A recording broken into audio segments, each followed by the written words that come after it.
हाँ, एक derivative application और डेरिवेटिव से रिलेटेड पूछा था किसी ने, बोलो यार क्या था क्वेश्चन, डिस्कस करते हैं। Sir f of 1 equal to 1.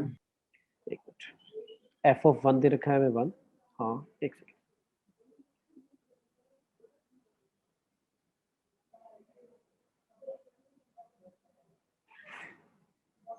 हाँ, और एफ ऑफ हाफ दे रखा था, हाफ है ना।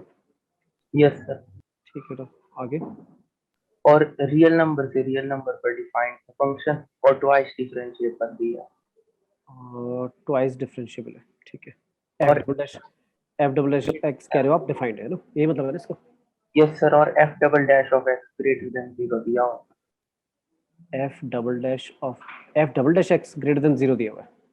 Yes sir. ठीक है, आगे। तो मतलब फिर ऑप्शन है f डैश ऑफ 1 के बारे में पूछा था. एफ डैश ऑफ 1 के बारे में पूछा है, और ऑप्शन पता है? ये चलो पहले थोड़ा सा सॉल्व करते हैं। वैल्यू निकालनी है, एब्सोल्यूट वैल्यू या ग्रेटर देन 0, इक्वल टू 0, क्या बताना है, कुछ याद आ रहा है? ऐसी भी ऑप्शन जैसे ग्रेटर देन 1 या लेस देन हाफ, ऐसी भी ऑप्शन. मतलब बेसिकली एनालाइज करना है और फिर बताना है, ठीक है। तो मुझे सबसे पहले बताओ, F1 और F1/2 को देखकर तो एग्जैक्टली कुछ नहीं पता लग रहा कि क्या होगा function. Function R2 R defined है, यही था ना। Yes sir. और अच्छा, इसने बोला है कि डबल डेरिवेटिव है, तो डबल डेरिवेटिव का मतलब ये हो गया डिफरेंशिएबल तो पक्का है। फर्स्ट जो डेरिवेटिव है वो भी है पॉसिबल, और डबल डेरिवेटिव भी डिफाइंड है। तो इसका मतलब ये हो गया कि फंक्शन कंटिन्यूअस तो पक्का होगा। ये बात क्लियर है? Yes sir. क्योंकि इसने ऐसा भी नहीं बोला कि डबल डेरिवेटिव इस इंटरवल से इस इंटरवल में, ऐसा कुछ नहीं बोला। तो हम मान के चल रहे हैं कि भाई प्रॉपरली क्या है, कंटिन्यूअस फंक्शन है, डिफरेंशिएबल है तो कंटिन्यूअस पक्का होगा। पर क्या ये बोल सकते हैं कि अगर कंटिन्यूअस है तो पक्का डिफरेंशिएबल होगा?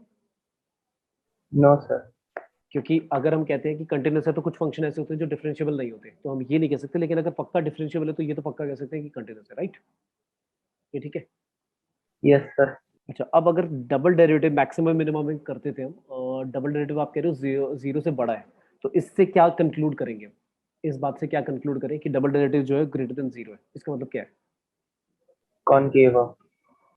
ठीक है, और वैसे मैक्सिमम मिनिमम के बारे में बात करें तो क्या है ये? मिनिमम. मिनिमा। अच्छा, कोई एक्सप्लेन करेगा मुझे? मैंने शायद क्लास में बताया था कि डबल डेरिवेटिव अगर ग्रेटर देन 0 होता है तो मिनिमा क्यों होता है? ऐसा क्यों? मतलब कैसे एक्सप्लेन करें कि डबल डेरिवेटिव करने पर अगर किसी पॉइंट पर ग्रेटर देन 0 आता है तो फिर वो मिनिमा वाला पॉइंट होता है? ऐसे कैसे एक्सप्लेन करें इस बात को? बताएगा भी कोई? ग्राफ के थ्रू समझे इस बात को? ग्राफ है, लेट्स से ऐसे होता है, ये हमारा मिनिमा है ना, लोकल, राइट? ये ठीक है भाई, ये लोकल मिनिमा हमारा। अच्छा, जब हम डेरिवेटिव निकालेंगे, फर्स्ट डेरिवेटिव, तो ये जो मैंने लाइन बनाई है L1 लेट्स से, फिर मैंने एक और लाइन बनाई लेट्स से L2,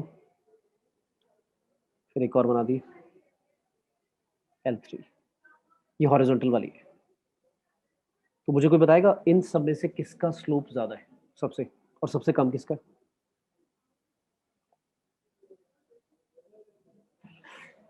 बताओ भाई। वाइट वाली लाइन जो मैंने बनाई है, फिर मैंने रेड वाली बनाई है, और फिर मैंने ब्लू वाली बनाई है जो हॉरिजॉन्टल है, फ्लैट है। तो सबसे ज्यादा स्लोप किसका है भाई?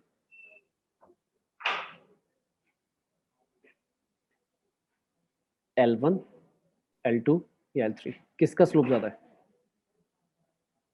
L3. एक सेकंड।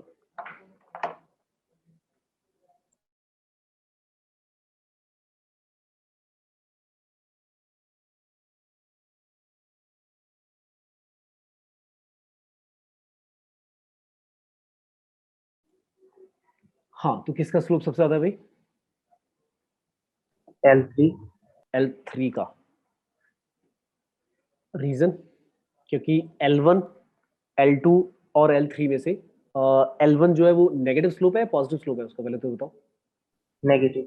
नेगेटिव। तो हम नोटिस कर रहे हैं कि नेगेटिव से स्लोप, जैसे जैसे हम उस मिनिमम पॉइंट की तरफ बढ़ रहे हैं, तो स्लोप क्या होता जा रहा है मेरा? बढ़ता जा रहा है, राइट? तो अब मुझे एक चीज बताओ, जो मैं एक्सप्लेन कर रहा हूँ कि डबल डेरिवेटिव, एक तो हम लर्न कर लेते हैं कि मिनिमम पॉइंट पर डबल डेरिवेटिव क्या होता है, ग्रेटर देन 0 होता है, और मैक्सिमम पे क्या होता है, लेस देन 0 होता है। बट अब मैं एक्चुअली रीजन दे रहा हूँ कि ऐसा होता क्यों है, ताकि हो सकता है कि कहीं पे ग्राफ या कहीं पे हमें इंटरप्रेट करना पड़े, कंक्लूड करना पड़े, तो वी मस्ट बी लाइक होता है ना क्लियर कि भाई क्यों ऐसा हो रहा है। तो हमने नोटिस करा कि L1 L2 L3 में से अभी आपने बोला कि L1 का सबसे कम है नेगेटिव, फिर L2 का थोड़ा सा कम नेगेटिव आएगा, और L3 पर आते आते क्या हो जाएगा, वो पॉजिटिव पॉजिटिव कह रहा हूँ 0 हो जाएगा, और उसके बाद फिर पॉजिटिव हो जाएगा।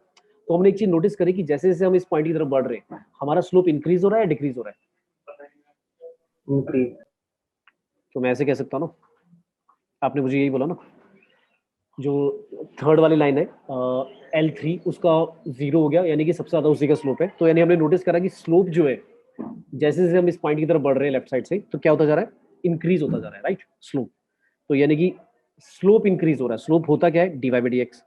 तो अगर d y by d x का भी डेरिवेटिव करेंगे, तो इसका मतलब ये समझ में आया ना कि d y by d x अगर मैं एक फंक्शन मान लूं कि स्लोप ऑफ टेंजेंट जो है वो एक फंक्शन है, और उसका अगर डेरिवेटिव कर रहा हूं, तो स्लोप ऑफ टेंजेंट अगर एक फंक्शन मान लूं और वो इंक्रीज हो रहा है, तो एक ऐसा फंक्शन हुआ, इंक्रीजिंग फंक्शन हुआ, राइट।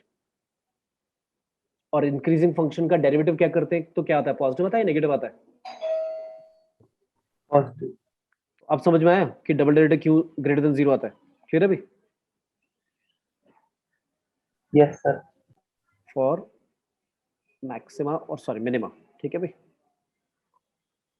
तो यानी हमने देख लिया कि जैसे जैसे टेंजेंट जो है वो नेगेटिव स्लोप से हॉरिजॉन्टल हो जाएगी, तो यानी 0 हो जाएगा, तो क्या हो रहा है, हमारा स्लोप जो है वो इंक्रीज होता जा रहा है, और उसके बाद भी क्या होगा, उसके बाद भी इंक्रीज होता रहेगा। समझ में आ रहा है ना, पॉजिटिव हो जाएगा। बात क्लियर है। तो यानी कि अगर मैं पॉइंटों पर, जो पॉइंट्स हैं मिनिमा के लेफ्ट राइट में, उन पॉइंटों पर अगर मैं स्लोप की वैल्यू निकाल रहा हूं, तो मैंने नोटिस करा कि स्लोप को अगर मैं एक फंक्शन मान लूं, क्योंकि जब मैं डबल डेरिवेटिव निकालता हूं, तो double derivative is nothing but derivative का डेरिवेटिव। और डेरिवेटिव का डेरिवेटिव मतलब जो डेरिवेटिव है फर्स्ट डेरिवेटिव, वो तो हमारा स्लोप रिप्रेजेंट करता है। तो स्लोप का डेरिवेटिव का मतलब हो गया कि स्लोप को अगर मैं एक फंक्शन की तरह ट्रीट करूं, टेंजेंट का स्लोप, तो वो इंक्रीज हो रहा है, मुझे ये समझ में आ गया उस पॉइंट के बाद। तो उस पॉइंट के बाद अगर टेंजेंट का स्लोप इंक्रीज हो रहा है, तो इसलिए डबल डेरिवेटिव करने पे क्या आएगा, ग्रेटर देन। सबको क्लियर है भाई। Yes sir. ठीक है, अब इस कॉन्टेक्स्ट में चलते, यहां से ये बात फिर समझ में आ गई। क्या समझ में आ गई,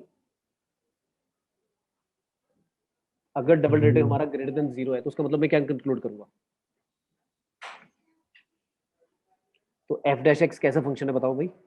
एफ डैश वन के बारे में पूछा, ये तो मैं नहीं पता, तो एफ डैश एक्स के बारे में मैं क्या कह सकता हूँ, इसको देखकर इंक्रीजिंग फंक्शन है, ये ठीक है भाई। एफ डैश एक्स आपका स्लोप ऑफ टेंजेंट है, और स्लोप ऑफ टेंजेंट हमने देख लिया कि वो इंक्रीज हो रहा होगा, क्या तभी हमारा डबल डेरिवेटिव 0 से बड़ा आएगा। ये क्लियर है। Yes sir. ठीक है, अब इसके बाद और क्या कंक्लूड करें, थोड़ा और दिमाग लगाओ। हमें दिया हुआ है F1 दिया हुआ है, F1/2 दिया हुआ है, और हमें निकालना है F-1। हाँ, तो तुमने कहा कि एब्सोल्यूट वैल्यू तो नहीं होगी, वैल्यू जो बतानी होगी, तो आप पूछ रहे हो कि लाइक कुछ रिलेशन होगा, तो क्या रिलेशन बताएं। अच्छा, अभी एक और चीज बताओ, अगर एफ डैश एक्स हमारा इंक्रीजिंग फंक्शन है, तो एफ एक्स के बारे में क्या कह सकते हैं।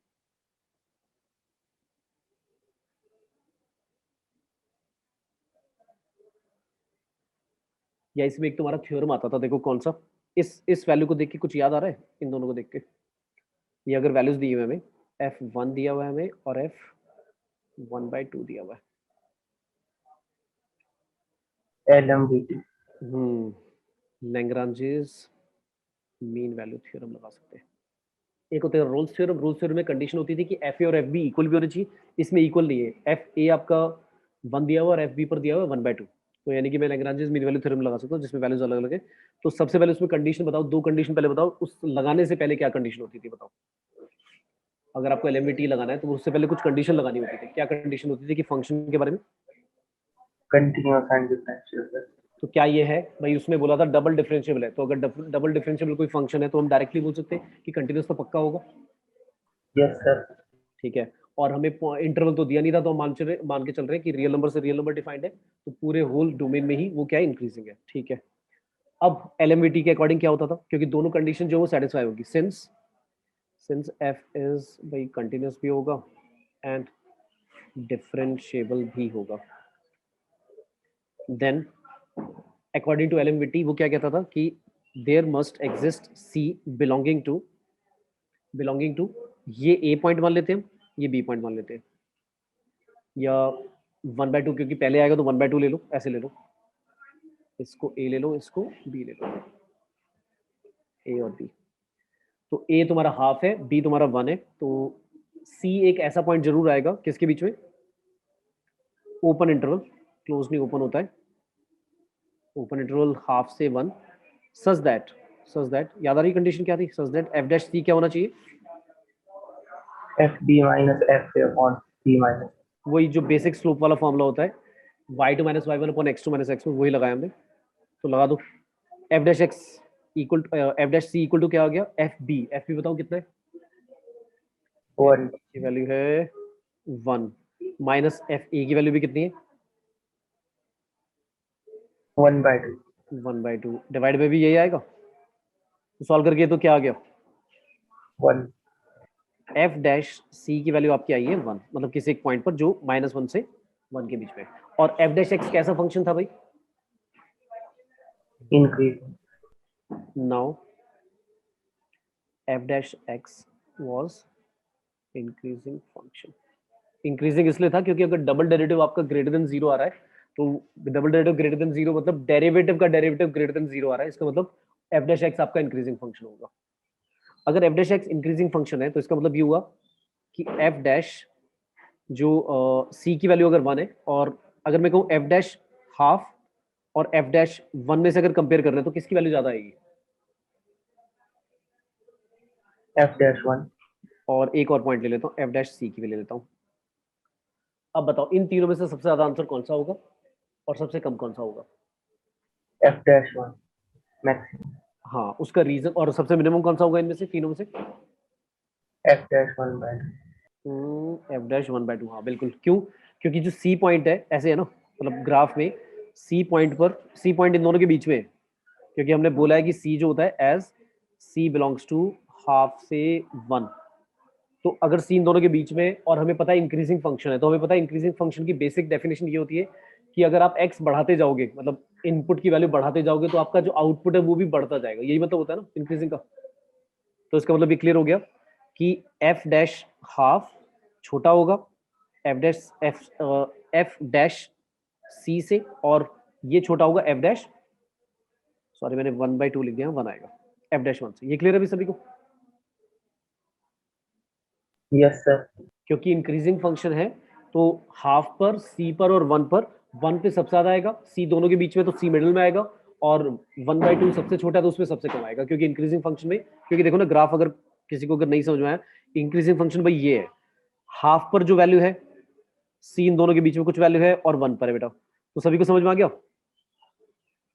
कि भाई F1 सबसे ज्यादा ही आएगा, क्लियर है, बोलो भाई, ठीक है। तो अब क्या करें क्या करें, हमारा एफ डैश सी तो आ चुका है भाई, हमारा एफ डैश सी की वैल्यू कितनी आई है, 1 आई है। तो मैं अब, अगर आपने बोला था कि एफ डैश सी की वैल्यू अगर 1 है, तो आप कह रहे हो 1 छोटा होगा एफ डैश 1 से, पर ये तो ग्रेटर आया है, कोई वैल्यू इक्वल टू में दी हुई थी वैल्यू, या रिलेशन ऐसे ही दिया हुआ था, सर ऐसी थी ये ऑप्शन मतलब एक, ये है ऑप्शन, यस सर। बस ये चेक कर लेता। सर हाँ, आंसर तो ये करेक्ट है, पर मैं ये बोल रहा था कि अगर एफ ऑफ एक्स का हम ग्राफ बनाए हम्म, तो 1/2 और 1 के बीच में, मतलब ऐसा हो सकता है कोई पॉइंट जहाँ पर स्लोप 0 हो। कोई पॉइंट स्लोप जहां पर 0 हो, हाँ वो फिर तो रोज थ्योरम लग जाएगी इसमें, नहीं होगा, बताऊं क्यों, पक्का नहीं कह सकते, गारंटी नहीं कह सकते, उसका रीजन क्या, देखो हो सकता है बट गारंटी नहीं कह सकते। जो रोल्स थ्योरम है वो इसी का क्या एक्सटेंशन है ना, उसमें क्या होता था देखो, रोल्स थ्योरम में क्यों होता था देखो, उसमें कंडीशन भी क्या लगाते थे हम, देखो हम कहते थे कि अगर कोई ग्राफ, मान लो ये पॉइंट है ए और ये पॉइंट है बी, और ये बात दिख रही होगी एफ ए की वैल्यू, ये लेट से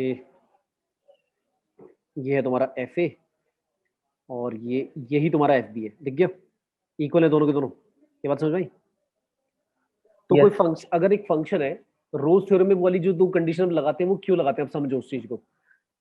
रोल्स थ्योरम में जो हम एफ डैश सी को 0 रख देते हैं, उसका रीजन क्या होता है, और इस वाले में नहीं रखते, इस वाले में हम स्लोप के इक्वल रखते हैं, उसका रीजन क्या है, अगर आपका एफ ए और एफ बी इक्वल है, मतलब आप देखो ए पॉइंट पर जो वैल्यू और फंक्शन की वैल्यू बी पॉइंट पर, मतलब फंक्शन आगे गया, ए से बी तक गया, और तब भी क्या हो रहा है, ए और बी पर फंक्शन की वैल्यू क्या आ रही है, सेम आ रही है। तो इसका मतलब क्या हुआ होगा, फंक्शन एक जगह से बीच में टर्न करा होगा, राइट, समझ में आया? और अगर टर्न कर रहा होगा तो फिर वो क्या बन गया होगा, फ्लैट हो गया होगा वहां पे टेंजेंट। इस वजह से हम कह देते हैं कि एफ डैश सी क्या आया होगा उधर, जीरो आया होगा। और सी कहां से कहां बिलोंग करता होगा, सी बिलोंग करता होगा ओपन इंटरवल ए से बी। बात समझ में आई? Yes sir. तो यहाँ पर ये वाली चीज है नहीं, मतलब हम डायरेक्टली नहीं बोल सकते ना, क्योंकि एफ ए और एफ बी वाली चीज यहाँ पर गिवन नहीं है, ये वाली मिसिंग है चीज।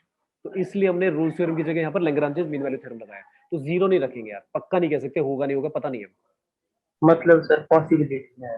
पॉसिबिलिटी तो है, क्योंकि उसने फंक्शन तो सारा बताया नहीं ना, उसने तो बस हमें दो इन्फॉर्मेशन देकर छोड़ दिया। मैं फंक्शन तो बता ही नहीं सकता, ना उसका ग्राफ बना सकता।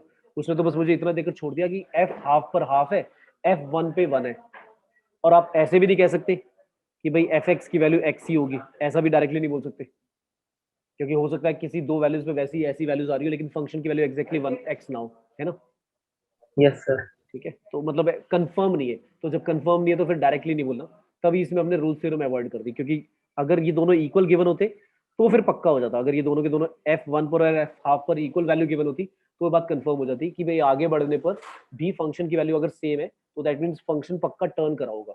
और टर्न करा होगा तो एक बम्प आया होगा, बम्प मतलब वो टर्निंग पॉइंट आया होगा, और उस टर्निंग पॉइंट पर टेंजेंट का स्लोप जीरो होता है। इसलिए रोल्स थ्योरम में कंडीशन लगा देते कि भाई लास्ट जो थर्ड कंडीशन लेते, जो लैग्रांजेस मीन वैल्यू थ्योरम में नहीं लेते। क्लियर है? तो अगर यस मैं कहूँ कि लैग्रांजेस मीन वैल्यू थ्योरम पहली थ्योरम है, उसके बाद रूल्स थ्योरम उसी का क्या है, स्पेशल केस हो गया, ऐसे बोल दो। ठीक है? और उस स्पेशल केस के लिए आपको क्या करना पड़ेगा, वो कंडीशन सेटिस्फाई करानी पड़ेगी कि एफ ए और एफ बी इक्वल होने चाहिए। और दोनों में यही डिफरेंस है, या और कुछ भी बताओ, यही डिफरेंस तो है दोनों में। क्लियर है? Yes sir. ठीक है, सभी को आया भी समझ में, बताओ? Yes sir. ठीक है, हाँ थोड़ा सा लाइक एडवांस टाइप में ही आएगा क्वेश्चन में ऐसा मेरे ख्याल से भी। लाइक एक मेरे को क्वेश्चन याद नहीं आ रहा, कुछ कुछ ऐसा ही आया भी हुआ था पेपर में। ये पास्ट ईयर पेपर का ही है क्या शायद, पता नहीं ये था या कुछ और ऐसा ही था question. Yes sir previous year. कौन से ईयर का ही? करोन या। अच्छा ठीक है, प्रीवियस ईयर का ही है ना। हाँ मेरे ख्याल से एक और ऐसा भी एक और आया हुआ है, मतलब एग्जैक्टली ये नहीं, एक और आया हुआ है ऐसा। तो ऐसे ही थोड़ा बहुत लाइक दे देते हैं चेंज वेंज करके। पर इसमें जो मेन बात समझने वाली है वो ये है, एक तो लैग्रांजेस मीन वैल्यू थ्योरम हम कैसे अप्लाई कर रहे हैं इसमें। दूसरी बात जो कनेक्ट करनी है वो ये वाली बात थी जो मैंने समझाई ना, ग्राफ देखकर समझाया मैंने, क्या ये वाला कॉन्सेप्ट। ये सभी को आया बेटा समझ में? एक तो होता है मैं सिर्फ बोल दूं कि भाई अगर double derivative greater than zero है तो जो स्लोप ऑफ टेंजेंट है वो इंक्रीजिंग फंक्शन है। तो एक तो हो गया, मैंने बोल दिया, लेकिन बात समझ में आ गई ऐसा क्यों हुआ, कनेक्ट कर पा रहे हो? ठीक है, सर। और अगर मैं तुम्हें मैक्सिमम, हाँ बोलो बोलो। सर 2017 का है।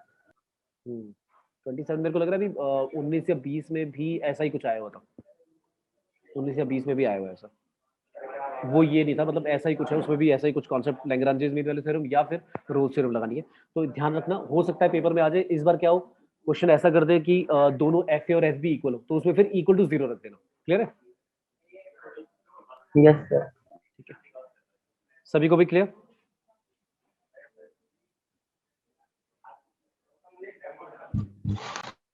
बोलो भाई, किसी को डाउट तो नहीं इसमें? चले आगे। अच्छा कल जो हमने क्वेश्चंस करे थे उसमें कोई डाउट है? सारे समझ में आए थे?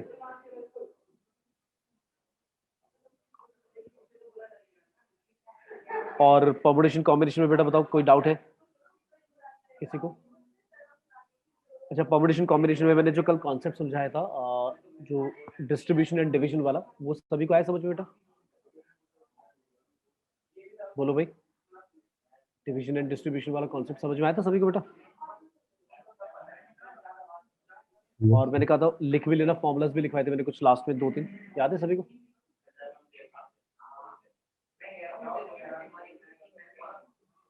यार बोला करो यस सर नो सर, नहीं आया था आया था उसको बोलो। ठीक है, आगे ठीक है। नेक्स्ट क्लास में रिमाइंड कराना, कुछ क्वेश्चंस कराऊंगा, मेरे को क्वेश्चंस लाइक है नहीं मेरे पास अभी, तो क्वेश्चंस उस पर बेस्ड कराऊंगा कि बाई चांस लाइक आते हैं पेपर में तो आपको कनेक्ट करना आना चाहिए डिवीजन एंड डिस्ट्रीब्यूशन वाला रूल। मेरे ख्याल से मैंने कल एक क्वेश्चन कराया था जिसमें हमें 30 मार्क्स आई थिंक देने थे, और उसमें से क्या कहा गया था, कंडीशन लगा दी थी कि 8 क्वेश्चन में मिनिमम 2 मार्क्स तो देने ही है। तो 30 में से हमने पहले 16 मार्क्स तो हटा दिए कि वो तो देना ही है पक्का, दो दो तो सबको, बच गए थे 14 मार्क्स। तो 14 मार्क्स मैंने डिस्ट्रीब्यूट करे थे 8 क्वेश्चंस में। तो उसमें मैंने जब फॉर्मूला लिखाया था उसमें 2 कंडीशन लिखवाई थी, आपको याद होगा। एक तो जब आपके जो ग्रुप्स है वो खाली छोड़ सकते हो आप, मतलब जो डिवीजन है उसमें एक ग्रुप को मतलब या एक क्वेश्चन को 0 मार्क्स भी दे सकते हो। लेकिन कुछ केसेस ऐसे होते थे जिसमें हम खाली नहीं छोड़ते थे। ठीक है, तो वो दोनों केसेस याद रखने कि कब हम लाइक एम्प्टी छोड़ सकते हैं ग्रुप्स और कब हम नहीं छोड़ सकते। तो उसमें दोनों में फॉर्मूले मैंने लिखवाए थे, दोनों अलग अलग थे, याद है। जब हमारे ग्रुप्स एम्प्टी होते थे तब डिवीजन के केसेस थोड़े से ज्यादा हो जाते थे, और जब एम्प्टी ग्रुप नहीं छोड़ने देते थे तो कम होते थे, ऑब्वियसली बात है। चलो एक कॉम्प्लेक्स नंबर का क्वेश्चन है, नेक्स्ट क्वेश्चन ही करा रहा हूँ आज भी। क्वेश्चन दिया हुआ है हमें, लेट्स से कॉम्प्लेक्स नंबर का z, एक कॉम्प्लेक्स नंबर दिया हुआ है given by x plus i y और belongs to any C, C का मतलब है कॉम्प्लेक्स नंबर है, और आई सभी को पता है क्या होता है, √-1, और mod z minus real part of z less than equal to 1 दिया हुआ है। और हमारे से पूछा है देन इनमें से बताना है इनइक्वालिटी को सॉल्व करके इनमें से कौन सा ऑप्शन सेटिस्फाई होगा। और z मान लो x प्लस आई वाई जो मैंने लिखा है, और इनइक्वालिटी बतानी है इनमें से कौन सी सेटिस्फाई होगी। Y square less than equal to 2 times x plus half, या फिर बी ऑप्शन है Y square less than equal to, start करो सॉल्व करना, Y square less than equal to X plus half, C option है Y square greater than equal to 2 times x plus 1, या फिर last option Y square greater than equal to X plus 1। बस values put करनी है तो मैं answer आ जाएगा। Inequality ध्यान से सॉल्व करना, करो भाई।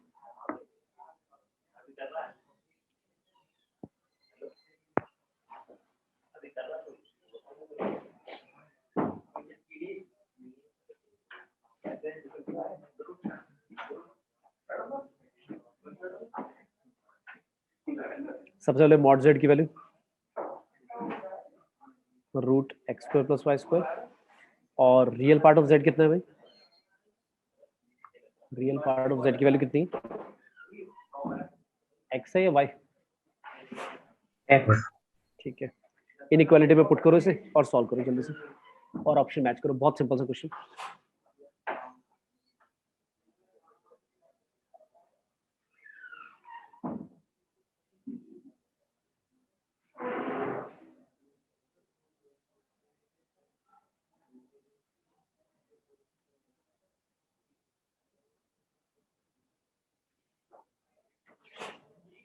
इसका आ जाता है ऑप्शन, भेज दो क्या है।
बाकी सब भी बोलो भाई क्या है।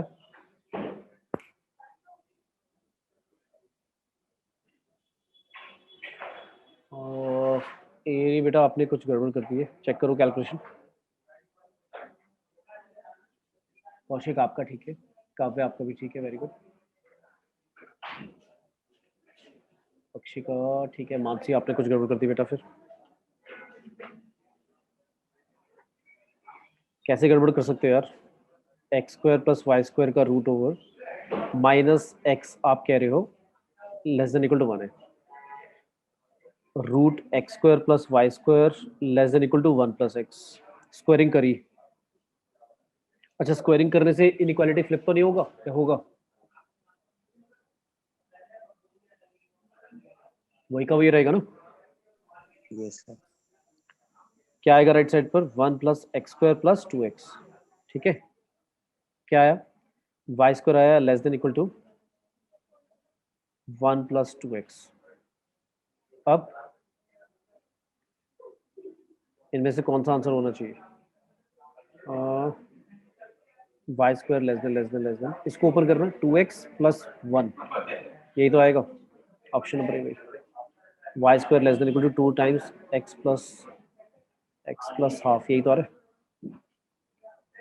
ठीक है भाई, हाँ कोमल आपका भी ठीक है, वेरी गुड। क्लियर है भाई, बाकी सबका जिनका गड़बड़ा है? यस। अब यार इस क्वेश्चन में बताओ, अगर आप मार्क्स लूज करते हो तो यार पूरा सिले मिस्टेक है ना? क्लियर है? कहाँ गड़बड़ करती थी भाई एरी? मानसी आपने कहाँ गड़बड़ करी बेटा?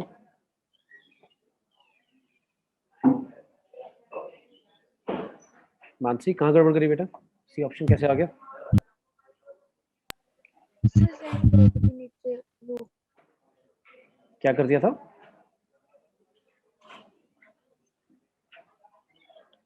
क्लियर है सभी को? Next, let's say differential equation का दिया हुआ है root over 1 plus x square plus y square plus x square y square is equal to minus x y d y by d x. और इसका जनरल सॉल्यूशन बताना है, क्या होगा? सिर्फ देखकर बता दो कौन सा टाइप है पहले तो। 1 plus x square plus y square plus x square y square root over equals to minus x y d y by d x. तो देखकर हम बता सकते हैं डायरेक्टली कौन सा टाइप है, सेपरेटेबल है, होमोजेनस है या लीनियर है?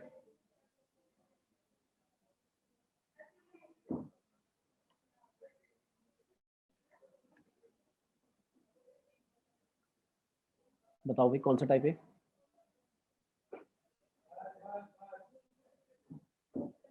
थोड़ा सा मैनिपुलेट कर लो अगर तुम्हें लग रहा है कि देखकर नहीं समझ पा रहा, पर आ जाना चाहिए, मतलब इतना मुश्किल नहीं है, देखकर ही समझ में आ जाना चाहिए कि कौन सा टाइप है।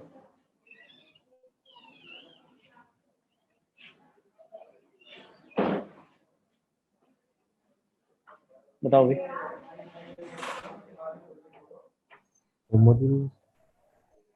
होमोजेनियस करो, ट्राई करके देखो।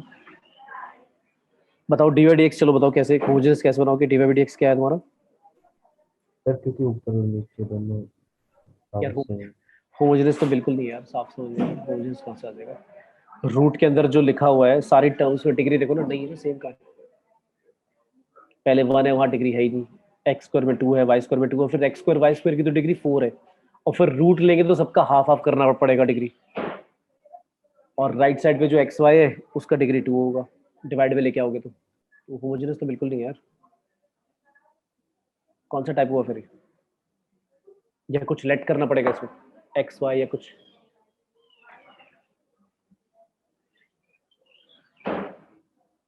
सॉल्व करने से पहले कोई बताएगा भाई कौन सा टाइप है, समझ में आ रहा है या स्पेशल टाइप है?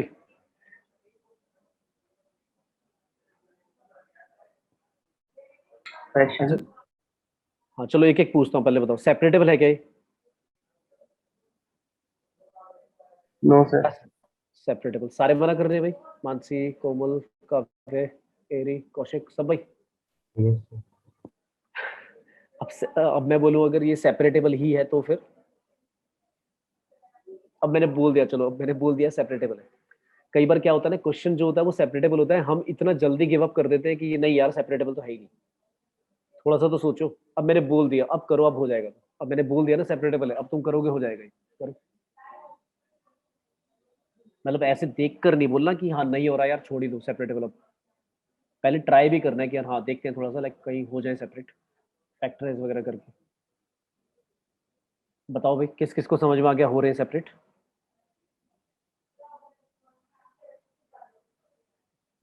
आया किसी को समझ में सेपरेट हो रहे हैं भाई? सर 1 मिनट रुको। ठीक है।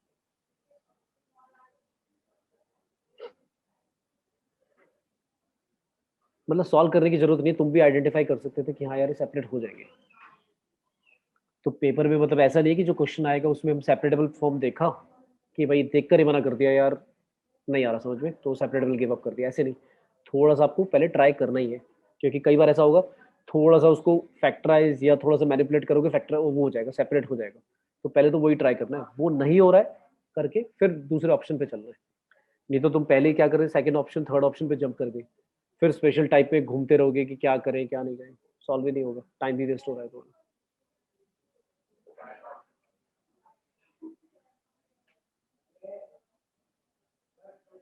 ये तो बता दो सेपरेट हो गया या अभी भी लगे हुए सेपरेट करने में? हो गया। हो गया ना। तो मैंने जब बोल दिया सेपरेट होगा, अब तुमने करा तो हो गया, मैंने बताया तो नहीं कि कैसे होगा, है ना। तो इसका मतलब तुम्हें खुद पहले ट्राई करना चाहिए था। ठीक है, कैसे पता लग रहा है पता है बाकी सबको आगे समझ में नहीं? कोमल, मानसी, अक्षिका, सभी को आगे समझ में बेटा कैसे होगा सेपरेट ही? ठीक है, मतलब देखो आपको ऐसे देख के समझ में आ जाना चाहिए यार, एक्स 1 + x²। यार वो छोटी क्लासेस में हम क्या करते थे, फैक्टराइजेशन करते थे ना, तो यार ऐसे वाले फैक्टराइजेशन तो मतलब सबसे सिंपल वाले क्वेश्चन होते थे, मतलब ऐसा नहीं होता था फैक्टराइज, कोई कह देता था हमें कि इसको फैक्टराइज करो, तो ये तो बहुत सिंपल वाला क्वेश्चन होता था। पेयरिंग मेथड, इसमें से और इसमें से देखा कॉमन क्या है, इसमें से कुछ कॉमन नहीं है, और अगले वालों में से y² कॉमन है, 1 + x², पूरा फैक्टराइज हो गया। 1 + x², 1 + y² तो यार x² वाली टर्म और y² वाली टर्म बिल्कुल अलग अलग होगी मल्टीप्लाई में। और राइट साइड पे भी क्या लिखा हुआ है अलग से ही, मतलब मल्टीप्लाई में लिखा हुआ है, तो मैं सेपरेट कर सकता हूँ ना। dy के साथ ले आऊंगा, क्या लेके आऊंगा, y तो लिखा ही रहने दूंगा, नीचे ले आऊंगा √1 + y², और dx को ऊपर ले जाएंगे, माइनस को नीचे ले आते हैं, तो ये आ गया 1 + x² अपॉन, नहीं उल्टा हो जाएगा, x टाइम्स हो जाएगा, सॉरी x नीचे आएगा, 1 + x² डिवाइड बाई x, और साथ में माइनस भी आएगा, राइट। ठीक है भाई, यस। ये आ रहा है भाई। ठीक है, अब दोनों का इंटीग्रेशन बताने की जरूरत ही नहीं। ठीक है, तो मतलब तुम्हारे बेसिक जो फैक्टराइजेशन की टेक्निक्स है उस पर भी बेस्ड लाइक इस तरह से क्वेश्चन आ सकता है, तो तुम्हें देखकर आ जाना चाहिए समझ में यार कि हाँ ये तो फैक्टराइज हो सकता है, तो इसलिए मैंने बोला ये क्वेश्चन मैंने इसलिए दिया था, मुझे लग रहा था तुम देखकर सोचोगे यार ये तो बड़ा कॉम्प्लिकेटेड सा होगा, तो तुम डिफरेंशियल एक मतलब इक्वेशन को देखोगे, सेपरेटेबल तो पक्का ही मना कर दोगे, मुझे लग रहा था शायद कोई बता देगा कि हाँ सेपरेटेबल है, और मैं पूछ भी रहा था सेपरेटेबल है या नहीं। ठीक है, तो मतलब इस क्वेश्चन से ऐसे सीख लो कि भाई सेपरेटेबल कई बार लगता नहीं है, होता है, तो थोड़ा सा ट्राई करना है, एफर्ट करना है, देख कर ही गिव अप कर दिया तो अब टाइम वेस्ट होता रहेगा, तुम सोचते रहो। एंड किसी बच्चे ने बोला था होमोजेनस, यार ऐसे मत करो कि देख कर तुम्हें ये भी नहीं समझ आ रहा कि होमोजेनस नहीं है, मतलब होमोजेनस के लिए तो सोचना ही नहीं है, देख कर ही पता लग रहा है नहीं है। हर टर्म की डिग्री सेम होनी चाहिए, मतलब जो एक्सप्रेशन लिखा है जब dy बाई dx लिखोगे तो dy बाई dx की वैल्यू आएगी ये root divide by x upon y, x y, तो एक्स वाई जो है उसकी डिग्री 2 है, न्यूमरेटर के अंदर रूट है, लेकिन रूट के अंदर जो भी टर्म्स लिखी है उनकी डिग्री सबकी सेम है ही नहीं, तो आएगा ही नहीं, पक्का गारंटेड। हर टर्म की होनी चाहिए, क्योंकि हम क्या करते थे एक्स की जगह पी एक्स, वाई की जगह पी वाई, और जब ऐसा पुट करते हैं तो क्या होता था पी जो ऊपर न्यूमरेटर में जो पी की पावर आती है और डिनोमिनेटर में जो पी की पावर आती है वो कटनी चाहिए, तो क्वेश्चन रिस्टोर हो जाना चाहिए वही का वही, वो होगा ही नहीं पक्का, क्योंकि वन में से तो कॉमन आएगा ही नहीं कुछ भी। ठीक है, क्लियर बेटा, होमोजेनस क्यों नहीं थी? Yes sir. सॉल्व तो कर लोगे, कराने की जरूरत नहीं, हो जाएगा। नेक्स्ट है एरिया बाउंडेड रीजन है, एरिया बाउंडेड बाय curve दी हुई है, let's say x y such that mod x plus mod y less than equal to 1, and साथ में दिया हुआ है 2y² greater than equal to mod x। ध्यान से देख लो कैसी दी हुई कर्व, पहला दिया mod x plus mod y less than equal to 1, सबसे पहले तो लेस देन ग्रेटर देन भूल जाया करो, सिर्फ कर्व बना दो, तो तुम्हें ये तो याद आ रहा होगा, बताया था मैंने, कहा था एक टिपिकल है, याद ही रख लो ताकि टाइम वेस्ट ना हो पेपर में। इसका याद आ रहा है कैसा बनता था ग्राफ? किसी को याद आ रहा है क्या बनता था इसका ग्राफ?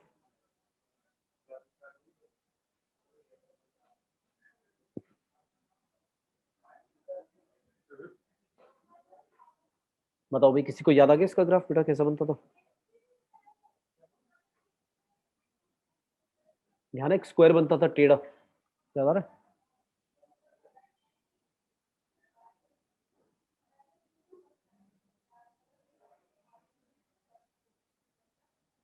कुछ ऐसा स्क्वायर बन जाता था, याद आ गया? Yes sir. ये तो याद ही रख लो, नहीं तो पता है क्या टाइम वेस्ट करोगे तुम। और बहुत कॉमन है, मतलब कई बार कई क्वेश्चनों में दिया होता है ये। तो याद ही रख लो ना, मैं टाइम वेस्ट क्यों करूँ? मतलब तुम ऐसे करोगे x plus Y equal to one, minus X plus Y equal to one, X minus Y equal to one, और minus X minus Y equal to one. Condition क्या क्या होगी? जब x और y दोनों greater than equal to zero है, जब दोनों के दोनों less than equal to zero है, और एक बार x पॉजिटिव है y नेगेटिव, और एक बार x नेगेटिव होगा y पॉजिटिव। तो वो चार केसेस बनाकर जब सॉल्व करोगे तो वो लाइन नहीं बनेगी, ऐसे बस लाइन सेगमेंट्स बनेगी, क्योंकि कंडीशन क्या है कि x और y जब दोनों के दोनों ग्रेटर देन जीरो होंगे तो सिर्फ ये वाली लाइन है, ये लाइन सेगमेंट आएगा, मतलब नीचे एक्सटेंड नहीं होगी, बस इतना ही आएगा। समझ में आ रहा है ना? क्योंकि कंडीशन लगी हुई है। क्लियर है भाई यहाँ तक सबको?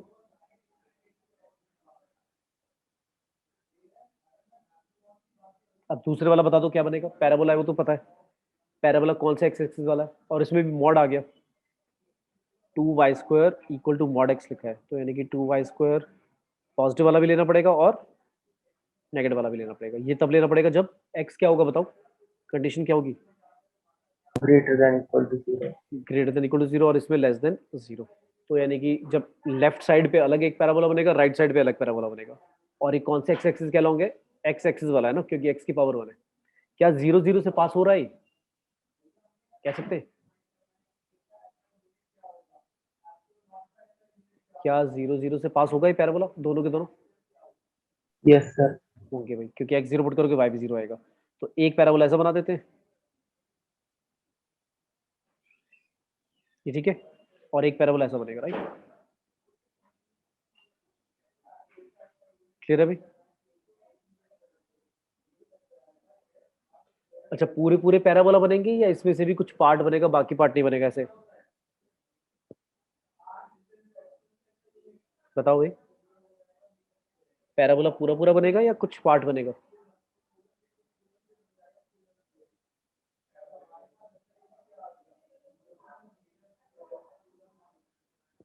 दोनों पैराबोला पूरे पूरे बनेंगे या कुछ पार्ट बनेगा, या ऊपर वाला बनेगा नीचे वाला नहीं बनेगा, ऐसा कुछ? जल्दी से सोच के बताओ फटाफट, फिर आगे करते हैं। तो क्वेश्चन फिर खत्म ही हो जाएगा। मैंने कहा था ग्राफ अगर बन जाए, लिमिट समझ में आ जाए कहाँ से कहाँ तक लेना है, सॉल्व हो जाएगा। बताओ भाई, यार इसमें इतना टाइम नहीं लगना चाहिए, बताओ बताओ। 2y² इक्वल टू एक्स जब x greater than equal to zero है, और 2y² equal to minus x जब x लेस देन जीरो है। तो ये जो मैंने दोनों पैराबोला बनाए हैं, जीरो जीरो से पास होंगे, क्लियर है? एक्स एक्सिस की तरफ बनेंगे पॉजिटिव या नेगेटिव, बिल्कुल ठीक है। अब जो बनाया है मैंने पूरे पूरे पैराबोला, वो पूरे पूरे बनेंगे या कुछ ऊपर वाला पोर्शन बनेगा नीचे वाला नहीं बनेगा, ऐसा कुछ है? पूरे। कंफर्म? हाँ भाई, कंफर्म या कुछ शक है? बाकी भी बोल दो भाई, थोड़ा सा कॉन्फिडेंस बूस्ट अप हो जाएगा बच्चे का दूसरे का। वो कह रहा है पूरे पूरे बनेंगे, बाकी सब भी एग्री कर रहे हैं? अच्छा, बाकी बोल ही नहीं रहे, कंफ्यूज है। तो फिर ठीक है भाई, चलो मैंने बोल दिया कंफर्म, सही है भाई। क्योंकि x greater than equal to zero, मतलब राइट साइड पे x greater than equal to zero है, तो ग्राफ तो पूरा का पूरा ही बनेगा, उसमें तो पूरा लाइक कुछ कटेगा ही नहीं, क्योंकि x जो है राइट साइड पर पूरा का पूरा greater than equal to zero है, और लेफ्ट साइड पे लेस देन जीरो है, ठीक है? पूरा पूरा ही बनेगा भाई। अब आ जाते हैं कौन सा शेड करना है ग्राफ, कौन सा करें भाई? बहुत सारे रीजन बन गए तो। और इसने बोला है, ऐसा भी नहीं बोला कि एक्स एक्सिस से बाउंड होना चाहिए वाई एक्सिस, बस वो कह रहा है इन दोनों के बीच में जो आ रहा है बाउंडेड। तो अब इनइक्वालिटी वाला कॉन्सेप्ट लगा दो, बताओ। तो पहले ये बात तो समझ में आ गई, जो स्क्वायर है टेढ़ा वाला स्क्वायर, उसके बाहर तो पक्का नहीं होगा, है ना भाई? लेस देन इक्वल टू 1 है तो अंदर ही होगा, ये बात तो समझ में आ रहा है। लेकिन पैराबोला में ये वाला भी हो सकता है, इधर वाला भी रीजन हो सकता है, इधर वाला भी हो सकता है। अब ये सोचना पड़ेगा, जहां पे मैंने सिंगल डॉट लगाया वो वाला रीजन है, या जहां पर डबल डॉट लगाया वो वाला रीजन? जल्दी से बताओ कौन से वाला रीजन है? सिंगल डॉट वाला एरिया निकालना है, या जहां पर डबल डॉट लिखा है वहां पर वो वाला एरिया निकालना है? Double dot. पक्का? यस बाकी सर। बाकी बेटा सभी बच्चों को समझ में आया? डबल डॉट वाला एरिया क्यों निकाल रहे, सिंगल डॉट वाला क्यों नहीं? बोलो भाई। कोमल, अक्षिका बेटा क्लियर है? ये बताओ। बाकी बच्चे बेटा बोलो यार, आया या नहीं आया, नहीं तो मैं बता देता हूँ कि ऐसा क्यों। बता दूं? Yes. तो यार बोला करो ना, मतलब चुप मत रहा करो भाई। मैं तो कह दूंगा ओके, एक बच्चे ने बोल दिया यस सर, तो फिर मैं आगे बढ़ जाऊंगा। बताओगे, बताने लाइक पूछोगे तभी तो बताऊंगा। मैं पूछ भी रहा हूँ, बताओ बताओ बताओ भाई कि आया या नहीं आया, क्योंकि कुछ बच्चे इसमें कंफ्यूज रहते हैं कि कैसे लेते हैं। तो बेटा इनइक्वालिटी का वो कॉन्सेप्ट याद है आपको, जैसे आपने ऐसे बनाया पैराबोला, तो ये आपका है 2y² equal to x, let's say ये वाला पैराबोला, ठीक है। लेकिन इनइक्वालिटी के हिसाब से ये क्या होना चाहिए, लेस देन है, राइट? या ग्रेटर देन था, सॉरी ग्रेटर देन था, ये होना चाहिए। तो मुझे एक चीज बताओ, आपको याद होगा आप टेस्ट पॉइंट लेते थे, याद आ रहा है? यस तो सर। टेस्ट पॉइंट हमेशा ऐसा लेते थे जो जिससे पास नहीं हो रहा हो, 0 0 से तो पास ही हो रहा है, नहीं तो 0 0 ही टेस्ट पॉइंट ले लेते थे। अब क्या करते हैं, कुछ और ले लेते हैं। कुछ और का मतलब कुछ भी, जैसे मैंने ले लिया जो इस पे नहीं होना चाहिए, 5 0 ले लेता हूँ। तो 5 0 यहाँ पे रखना, एक बार क्या आएगा, 2 टाइम्स 0 का square greater than equal to 5। तो ये बात ट्रू है या फॉल्स है बेटा? फॉल्स। तो ये मन में ही कर लिया, फॉल्स आ रहा है। तो यानी कि जहां ये पॉइंट है, ये पॉइंट इस इनइक्वालिटी को सेटिस्फाई नहीं करता, तो इस रीजन में जितने भी पॉइंट्स होंगे सभी गड़बड़ करेंगे। मतलब एक गड़बड़ करता है तो सारे गड़बड़ करेंगे। तो जब वो सारे गड़बड़ करेंगे तो फिर कौन सा रीजन आएगा हमारा, समझ में आ गया? Yes, sir. ठीक है बेटा, क्लियर है सभी को? Yes, sir. क्योंकि इनइक्वालिटी का कॉन्सेप्ट ही यही है। मतलब जैसे आप इक्वेशन लेते हो, जब इक्वालिटी लिखते हो तो आप कहते हो उस कर्व के ऊपर जितने भी पॉइंट्स है सिर्फ वो सेटिस्फाई करेंगे, ना तो लेफ्ट में ना राइट में। लेकिन जब इनइक्वालिटी आती है उसके साथ इक्वल टू होता है, तो पॉइंट जो कर्व के ऊपर है वो तो सेटिस्फाई करेंगे, और दूसरा उसके लेफ्ट या राइट वाले भी सेटिस्फाई करेंगे। तो लेफ्ट या राइट। अब हम क्या करते हैं, टेस्ट पॉइंट, इसको इसलिए टेस्ट पॉइंट बोलते हैं कि भाई इस पॉइंट, एक पॉइंट ऐसा ले लो जिससे बस पता लग जाए कि भाई इधर करना है शेड या इधर करना है। तो मैंने 5 0 लिया, अब आप कोई भी ले सकते थे, 5 0 की जगह कुछ और भी ले लो, लेकिन कर्व के ऊपर वाला मत ले लेना, क्योंकि वो तो इक्वल ही आ जाएगा, फिर पता नहीं लगेगा। तो कुछ और लेते जो उस कर्व के ऊपर नहीं है। तो मैंने लिया 5 0, तुम 10 0 ले लो, -1 0 ले लो, जो तुम्हारा मन करे। 5 0 लेकर अगर वो फॉल्स आता है तो उसका मतलब ये है कि ये पॉइंट उस इनइक्वालिटी को सेटिस्फाई नहीं कर रहा। तो इस रीजन में जितने भी पॉइंट्स हैं जहां पर 5 0 वो करेंगे ही नहीं, कोई भी नहीं करेगा। मतलब एक नहीं करता तो कोई भी नहीं करता, तो फिर दूसरी तरफ वाले करेंगे बस। और अगर दूसरी तरफ वाला पॉइंट लिया होता, मान लो मैंने लिया होता -1 0, तो -1 0 से देखो क्या होगा। अगर मैंने लिया ये वाला पॉइंट, तो फिर क्या आता मेरा, फिर आता 2 इंटू 0 का square greater than equal to -1। तो क्या ये ट्रू है फॉल्स है? ये ट्रू है। तो अगर ट्रू है तो यानी कि ये पॉइंट अगर सेटिस्फाई कर रहा है तो फिर सारे पॉइंट सेटिस्फाई करेंगे, तब भी इधर ही बनाते। बात समझ में आ गई? बोलो भाई, सबको आया समझ में? Yes. तो हमारा रीजन ये वाला है भाई, ठीक है। अच्छा, मैंने दूसरे वाले का टेस्ट नहीं करा, दूसरे वाले का भी करना, उसका भी बाहर निकलेगा, तो यही आएगा रीजन। अब बताओ इसका एरिया कैसे निकाले। पहले तो ये देख लो, चारों का करने की जरूरत है या सिमेट्रिकल फिगर देखकर हम डायरेक्टली बोल दें कि भाई एक का निकालो और 4 गुना कर दो।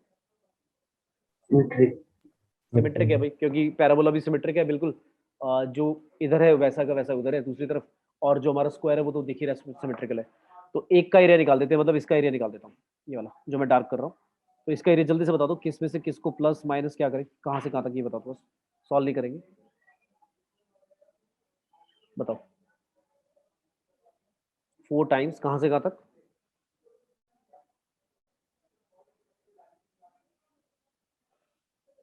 बताओगे? क्या ये पॉइंट ऑफ इंटरसेक्शन आया हमारा अभी तक? ये वाला पॉइंट नहीं निकला ना भाई अभी। तो ये पॉइंट बता दो पहले क्या आएगा जल्दी से, इसके बाद ही बताएंगे कि कहाँ से कहाँ तक लेना है। पॉइंट ऑफ इंटरसेक्शन निकाल दो इसका। y² इक्वल टू क्या था, 2x, sorry 2y² equal to x। इसको सॉल्व कर दो और दूसरी लाइन की सॉल्व कर दो इक्वेशन। लाइन क्या हमारी, x plus Y equal to 1। इन दोनों को सॉल्व करके पॉइंट निकाल दो, बताओ कितना आ रहा है बेटा।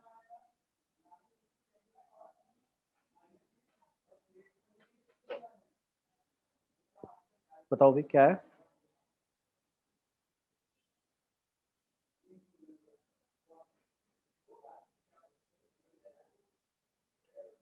फास्ट भाई फास्ट, जल्दी से। क्या पॉइंट आया? हाफ आ रहा है क्या, या कुछ और आ रहा है?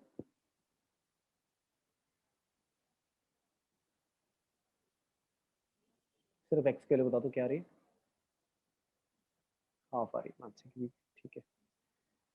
तो अब बता दो एरिया कहाँ से कहाँ तक, 4 टाइम्स 0 से हाफ किसके अंडर लूँ? लाइन के अंदर, y इक्वल टू 1 - x के अंदर, या फिर पैराबोला के अंदर लूँ पहले? लाइन। लाइन माइनस पैराबोला, ठीक है भाई। और दोनों की लिमिट 0 से 1/2, ये ठीक है? Yes, sir. ठीक है, और 4 गुना कर देंगे, ठीक है ना? Yes. ठीक है। शेड कैसे करना है, समझ में आ गई बात? ठीक है। अब इस क्वेश्चन में वो वेरिएशन कर सकता है, वो कह सकता है अबव एक्स एक्सिस, तो अबव एक्स एक्सिस तो 2 टाइम्स कर देना। फर्स्ट क्वाड्रेंट कहता है तो 4 टाइम्स भी नहीं करना, 2 टाइम्स भी नहीं करना, नॉर्मल कर दो बस, ठीक है। और अगर इस इनइक्वालिटी को वो चेंज करके लिख देता, लेट्स से ये लिख देता यहाँ पर ग्रेटर देन की जगह लेस देन इक्वल टू कर देता, तो फिर कौन सा एरिया हो जाता, जो दूसरे वाला जो रीजन था, ठीक है, क्लियर? अच्छा, दूसरे वाले रीजन के लिए बताना कैसे करते, अगर ये वाला रीजन का और इस वाले रीजन का निकालना होता तो फिर क्या करते? 0 से हाफ लेते पैराबोला के अंडर, हाफ से लेकर 1 तक लेते लाइन के अंडर। लेकिन लाइन वाला मैं लेता ही नहीं, क्योंकि लाइन वाला जो है वो तो ट्रायंगल बन रहा है, दिख रहा होगा तुम्हें। हाफ से लेकर 1 तक आपका बेस हाफ है, और हाइट कितनी है? हाफ। हाफ है कितनी हाइट? हाइट तो वाई वाली वैल्यू होगी, वाई वाला जो पॉइंट आएगा वो हाइट होगी, अभी पता नहीं है वो कितनी, निकालना पड़ेगा। 1 से तो कमी आएगी थोड़ी, ठीक है। क्लियर हो गया अभी सभी को? Yes, sir. चलो नेक्स्ट है, एक 3D का लेते हैं। अच्छा, मैंने आपको बताया था, किसी ने पूछा भी था एक बारी, मैंने समझाया था कि जब दो प्लेन इंटरसेक्ट करते हैं तो वो आपस में किस में इंटरसेक्ट करते हैं, एक लाइन में इंटरसेक्ट करते हैं या एक पॉइंट में भी? लाइन। लाइन में इंटरसेक्ट करते हैं। उस लाइन की इक्वेशन निकाल सकते हैं, मेरे ख्याल से पूछा था किसी ने, मैं निकाल के बताया था, याद आ रहा है किसी को? Yes sir. कुछ कुछ ऐसा ही है मतलब, लेकिन मैं ये नहीं कह रहा हूँ कि एक ही तरह से होएगा, जैसे मर्जी सोच लो, कॉन्सेप्ट तुम्हें वही पैरेलल परपेंडिकुलर वाला कॉन्सेप्ट लगाना है और समझ के निकालना है। तो अगर मैं कहता हूँ शॉर्टेस्ट डिस्टेंस बिटवीन, हमने सीखा था shortest distance between two parallel lines कैसे निकालते हैं, और अगर स्क्यू लाइंस है तो वो भी सीखा था हमने कि कैसे निकालते हैं। क्योंकि स्क्यू लाइंस को बताएगा क्या लाइंस होती थी, स्क्यू लाइंस जब बोलते हैं 3D में, इसका मतलब क्या है? स्क्यू लाइंस कैसी लाइंस होती है? Not parallel and not intersect. हाँ, मतलब ऐसे जैसे मेरे फिंगर्स हैं, इनके बीच में कुछ गैप है, अब ना तो ये पैरेलल है ना ही इंटरसेक्टिंग है, तो ये लाइंस हमारे स्क्यू लाइंस। तो इनके बीच में भी परपेंडिकुलर डिस्टेंस हम निकाल सकते हैं, और पैरेलल है तो निकाल ही सकते हैं, लेकिन इंटरसेक्टिंग में तो बोलना ही बेकार है, मतलब क्या बोल रहे हैं, इंटरसेक्टिंग में क्या क्या डिस्टेंस होगा, कुछ भी डिस्टेंस नहीं है। तो या तो पैरेलल होंगी या इंटरसेक्ट, पैरेलल होंगी या स्क्यू होंगी। और कैसे पता लगेगा, वो उनके डायरेक्शन रेशियो देखकर पता लग जाएगा कि भाई पैरेलल है या नहीं है।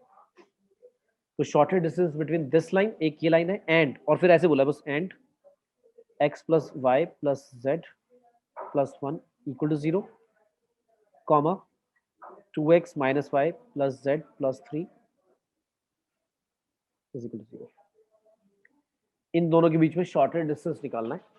शॉर्टेस्ट डिस्टेंस बिटवीन लाइंस, ऐसे लिखा, लाइंस ऐसे। तो पहली वाली लाइन की इक्वेशन तो प्रॉपर दी हुई है, दूसरी वाली लाइन नहीं दी हुई, दो प्लेन दे दिया ऐसे, तो मतलब समझ में आ गया ना, दो प्लेनों के इंटरसेक्शन से जो लाइन बन रही होगी उन दोनों के बीच में निकालना है, ये ठीक है?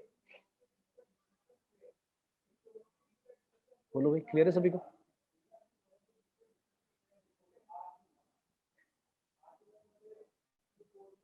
Yes, sir. निकालो। पहले तो मुझे बता दो, इन दोनों को लेकर जल्दी से लाइन की इक्वेशन बनाना, क्या बनेगी? अगर मैं आपसे ये पूछ लूं, find the line of intersection of these two planes, ये दोनों प्लेन किस लाइन ऑफ इंटरसेक्शन पे मीट करेंगे, तो उस लाइन की इक्वेशन बता दो क्या होगी। कैसे करते थे, याद है? बताना पड़ेगा, जल्दी से बता दो पहले। याद है भाई क्या प्रोसेस था, कैसे करते थे? इसको उस फॉर्म में लाना है, x minus X one upon A, Y minus Y one upon B, Z minus Z one upon C. अच्छा, कभी ऐसा हो सकता है क्या कि दो लाइन एक पॉइंट पे इंटरसेक्ट कर जाए, ऐसा हो सकता है क्या?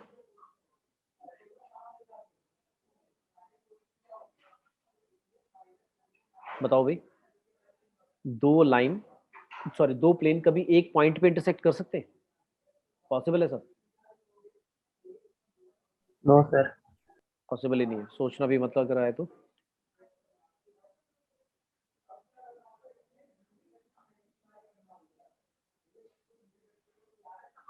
लाइन की इक्वेशन बताओ भाई, किसी की आई तो, और नहीं आता तो भी बताओ, फिर बताओ, नहीं तो टाइम वेस्ट बिना करे। कर रहे हो ट्राई सभी भाई? Yes. प्रोसेस बता दो, प्रोसेस बता दो, क्या करें पहले, क्या करते थे? दोनों को इक्वल तो नहीं रख दोगे? जेड जेड उड़ जाएगा, एक्स और वाई में रिलेशन आ जाएगा, ऐसे करोगे? कैसे भी कर लो, बताओ कैसे करें? Equal करते करते इक्वल रख दो, चलो इक्वल रख दिया अभी।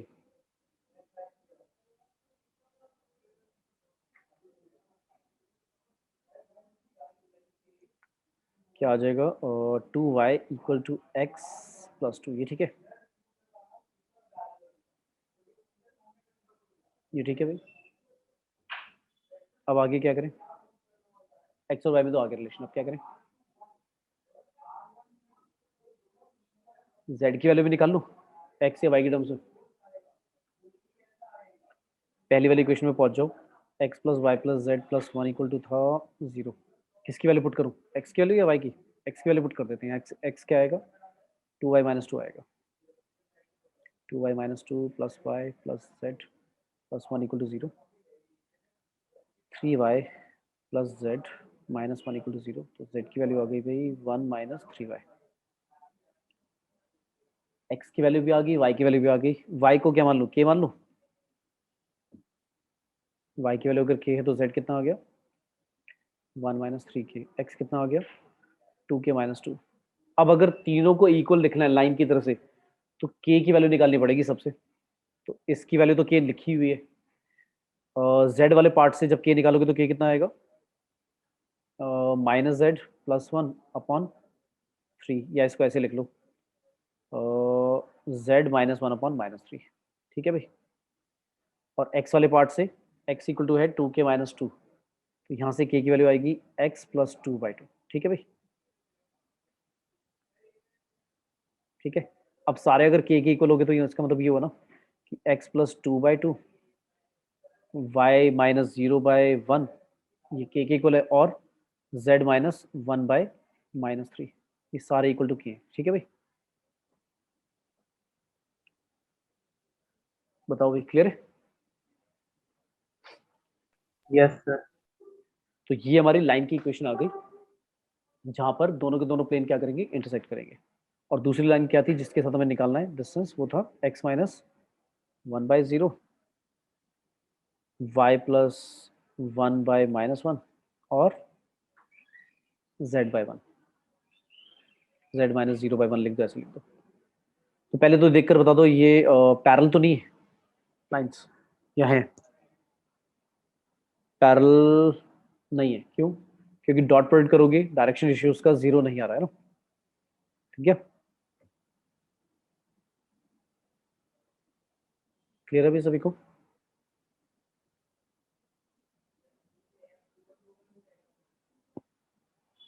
क्या फॉर्मूला होता था स्क्यू लाइन से, ये क्लियर है बेटा सभी को? मैं कह रहा हूँ ये दोनों लाइन स्क्यू है, ये समझ में आ गया क्यों है? Yes sir. ठीक है। बाकी सभी को बेटा, मानसी कौशिक, क्लियर है बेटा सभी को?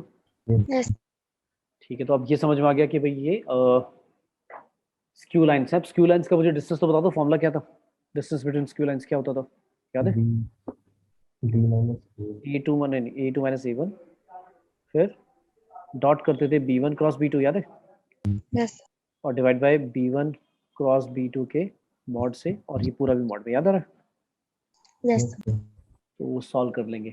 ठीक है। कोई इजी अप्रोच भी हो सकता है क्या? बड़ा लेंदी सा हो गया, लग रहा है, ऐसा लग रहा है बहुत लेंदी हो गया। कुछ इजी अप्रोच हो सकता है इसका? इजी अप्रोच क्या होगा, और कुछ और सोच सकते हैं? ये तो ठीक है, करेंगे ऐसे, ये तो समझ में आ ही रहा है कि ऐसे ही करना है। बट अगर ऐसे नहीं कर पाए, कुछ और सोचना है थोड़ा सा इजी, ताकि पेपर में अब लाइक इसमें तो मुझे लग रहा है कि यार कैलकुलेशन बहुत लंबा हो गया, पहले तो वैल्यू निकालनी पड़ी, अब ये वाला फॉर्मूला लगाना पड़ेगा, मतलब बहुत लेंथी तो नहीं, मतलब जल्दी जल्दी इक्वेशन निकाल लोगे तो तुम्हें सिखा रहा था कि ऐसे निकालना है, निकाल ही लोगे तुम जल्दी से, बट फॉर्मूला लगा कर अब फिर थोड़ा सा और लेंथी हो जाएगा। तो इससे थोड़ा सा इजी में क्या सोच सकता हूँ, जैसे मुझे दो प्लेन दिए होते, क्या x plus y plus z plus one equal to zero, और दूसरा प्लेन क्या था, two x minus y, two x minus y plus z plus three, ये दो प्लेन दिए होते हैं हमें, और इनके लाइन ऑफ इंटरसेक्शन से एक लाइन जो है उसका डिस्टेंस निकालना है परपेंडिकुलर। तो मुझे एक चीज बताओ, इन दोनों के इंटरसेक्शन से जो एक प्लेन पास होगा वो क्या होगा, ऐसा होगा ना,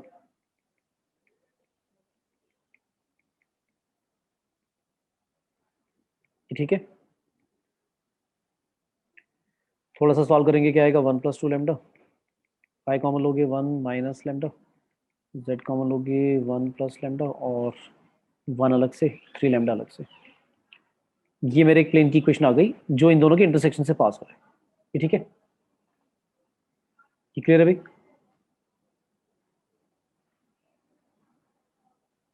Yes. अब उसने कहा था कि उस लाइन का, इन दोनों प्लेनों के लाइन ऑफ इंटरसेक्शन से क्या निकालो, डिस्टेंस निकालो।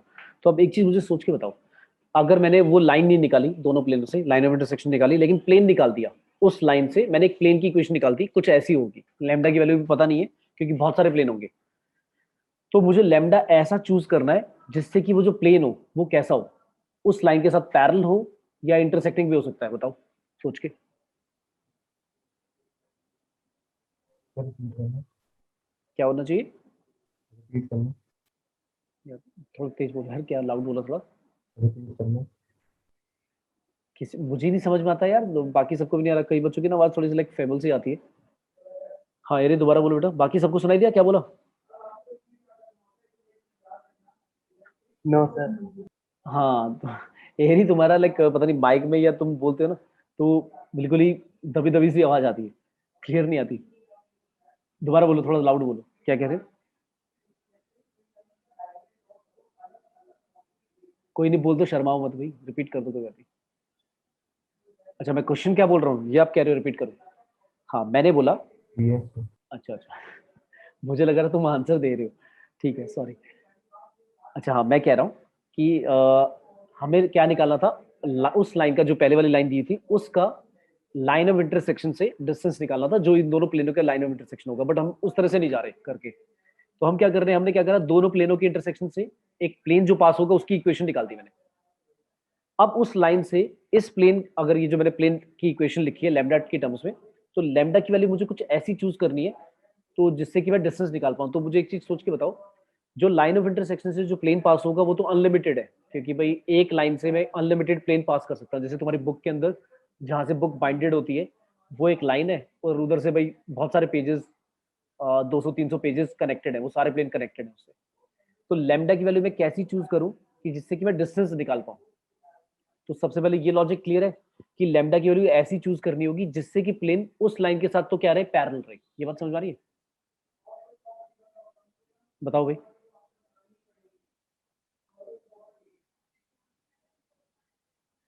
ये बात सभी को क्लियर है भाई।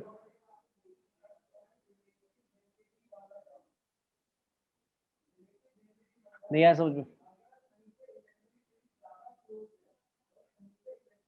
फिर एक बार रिपीट कर दो। बेटा इन दोनों प्लेनों के इंटरसेक्शन से एक लाइन आएगी, वो लाइन हमने निकाली नहीं, हमने पहले वाले अप्रोच से नहीं किया। अब मैंने क्या करा, इन दोनों प्लेनों के इंटरसेक्शन से एक प्लेन निकाल दिया, ये ठीक है। Yes sir. ठीक है, उस प्लेन पे ही हमारी वो वाली लाइन होगी, ये बात समझ में आई। Yes sir. तो वो जो प्लेन होगा उस लाइन के साथ, ये वाला जो प्लेन आया, ये वाला प्लेन उस लाइन के साथ क्या होना चाहिए, पैरेलल होना चाहिए, परपेंडिकुलर होना चाहिए, कुछ बोल सकते हैं कंफर्म।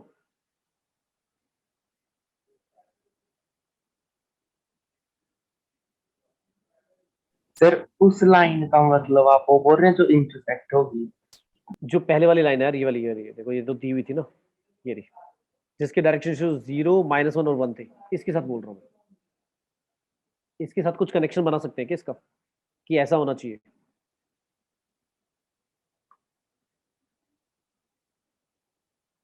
सोचो,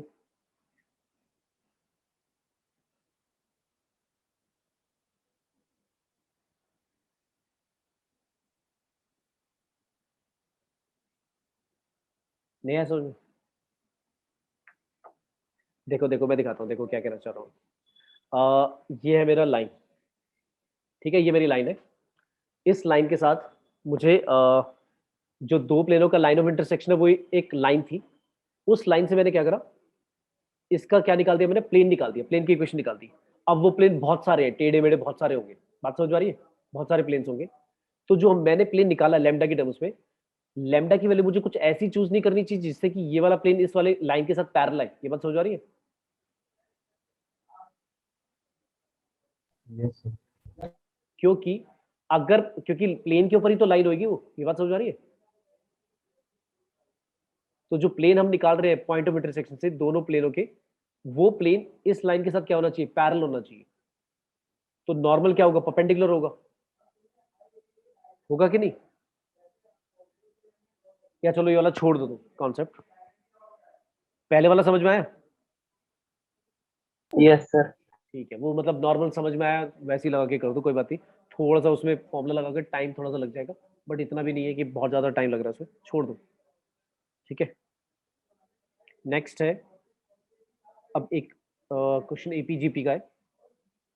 अच्छा पहले तो मुझे जल्दी से बता दो, थोड़े से फॉर्मूले का रिकॉल करा दो। एपी में अर्थमेटिक मीन क्या होता था अगर दो नंबर्स के बीच में निकाल रहे हैं? Arithmetic mean between two numbers a plus b by two, right? Yes sir. Geometric mean क्या होता था? Root a b. और हार्मोनिक मीन? हार्मोनिक मीन याद आ रहा है किसी को? 1/a plus 1/b whole. देखो पहले पहले बताओ हार्मोनिक प्रोग्रेशन क्या होता था? हार्मोनिक प्रोग्रेशन में क्या होता था, अगर हाँ मतलब एपी वाली जो टर्म्स है उनका रेसिप्रोकल करते तो वो क्या हो जाता था, हार्मोनिक मीन में आ जाता था, राइट? यही होता था ना। तो अगर मान लो हार्मोनिक मीन की लेट्स से टर्म्स है, लेट्स से ए बी सी ऐसे हैं, तो इसका मतलब ये हुआ अगर ये हार्मोनिक प्रोग्रेशन है तो एपी में क्या होगी, 1/a 1/b 1/c, यही होता है ना। रेसिप्रोकल कर दोगे तो एपी में आ जाएगा ना। तो अगर ये तीन टर्म, अगर मैं कह रहा हूँ एचपी में है, तो उनका रेसिप्रोकल किस में होगा, एपी में होगा। और यहाँ से एपी में कंडीशन होती है कि twice of middle term first और लास्ट टर्म के सम के इक्वल होएगा। तो बी की वैल्यू यहाँ से हम निकाल सकते हैं ना, वही हार्मोनिक मीन होगा मेरा ये। तो यहाँ पर क्या है आंसर, 2/b इक्वल टू आएगा ए प्लस सी अपॉन ए सी। तो बी की वैल्यू आएगी भाई 2ac अपॉन ए प्लस सी। और अगर मैं इसको बोल रहा हूँ harmonic mean between two numbers A and B, A और सी नहीं, ए और बी बोल रहा हूँ, तो यहाँ पर बस ऐसे कर दो, बिटवीन टू नंबर्स, वो नंबर्स कौन है, ए और बी, ठीक है भाई। तो अगर ए और बी के बीच में हार्मोनिक मीन लिखना है तो ये होगा बेटा 2ab अपॉन ए प्लस बी। क्लियर है?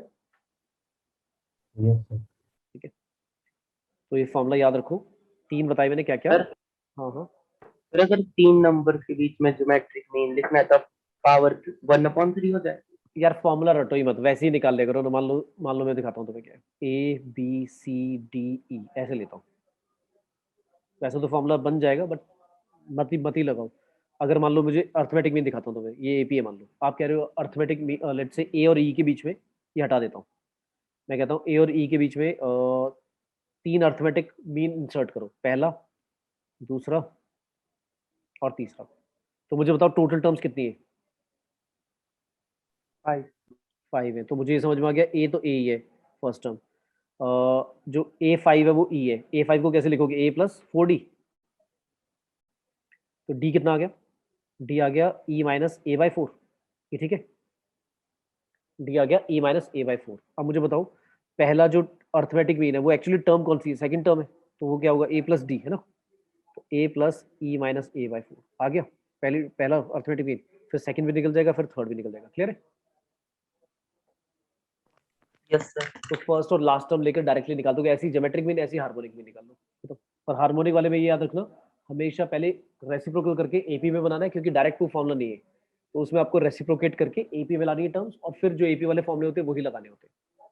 तो लेट्स से क्वेश्चन है, अगर ए बी सी और D and P are non zero distinct real numbers, और कंडीशन गिवन है कि A square plus B square plus C square times P square is equal to नहीं, minus में दिया हुआ है, -2 times A B B C C D times P plus P square नहीं है, पी स्क्वायर की जगह है बी स्क्वायर सी स्क्वायर और D square is equal to 0। ये इक्वेशन दी हुई है अजीब सी। देन पहला ऑप्शन है A B C D are in A P. दूसरा ऑप्शन है A C P are in A P. C option है A B C D are in G P. और लास्ट है A C P are in G P.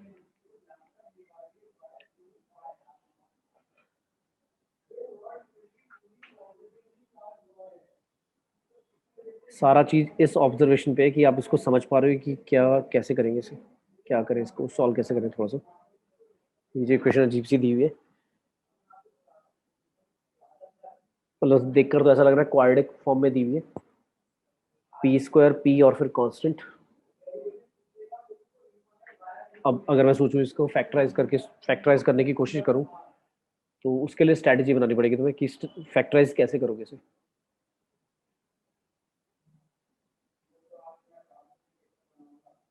तभी कुछ समझ में आएगा। कुछ टर्म्स ऐसे ढूंढो कि समझ में आ जाए कि हाँ फैक्टराइज हो रहा है भाई। किसी को आया समझ में?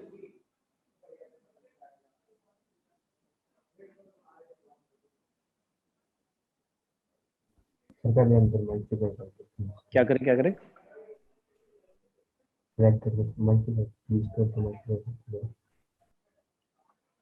करो यार, तुम्हारी आवाज क्लियर नहीं आ रही है, क्या बोल रहे हो? पी स्क्वायर को पहले ब्रैकेट के साथ मल्टीप्लाई करते हैं। ठीक है, ओपन कर लो। ठीक है, मतलब मैंने एक चीज नोटिस करी, मतलब बिना ओपन करे, क्योंकि कर तो दूंगा, बहुत सारी टर्म्स आ जाएंगी, पर पहले क्या समझ में आ रहा है कि भाई ए स्क्वायर वाली टर्म,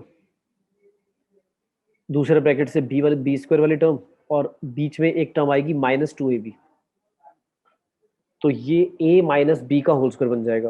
अच्छा, बी स्क्वायर वाली टर्म, सी स्क्वायर वाली टर्म और माइनस का 2bc, ये b माइनस सी का होल स्क्वायर बन जाएगा। और सी स्क्वायर डी स्क्वायर और माइनस का 2cd, ये c माइनस डी का होल स्क्वायर बन जाएगा, लेकिन साथ में पी स्क्वायर रहेगा, उधर p होगा। तो अगर ओपन करना क्या आएगा वैसे, ए स्क्वायर पी स्क्वायर के साथ में लिख रहा हूँ -2ab और प्लस का लिख रहा हूँ बी स्क्वायर। फिर ऐसे ही बी स्क्वायर के साथ पी स्क्वायर माइनस का 2bc उसके साथ p प्लस सी स्क्वायर, और लास्ट में सी स्क्वायर पी स्क्वायर माइनस का 2cdp और प्लस का डी स्क्वायर इक्वल टू 0। ऐसे लिख दो इसे, ये ठीक है? क्या अब बन जाएगा परफेक्ट स्क्वायर? जो जो मैंने 3 टर्म लिखे हैं इनका परफेक्ट स्क्वायर बन रहा है क्या? Yes sir. ये बन गया हमारा A P minus minus B का, sorry, A P minus B का होल स्क्वायर, डी क्यों लिख रहा हूँ मैं। और दूसरा वाला बन गया बी पी माइनस सी का होल स्क्वायर, और तीसरा बन गया सी पी माइनस डी का होल स्क्वायर। चलो अभी ये तो बन गया, फिर आगे क्या करें? अब अटक गई, अब क्या करें?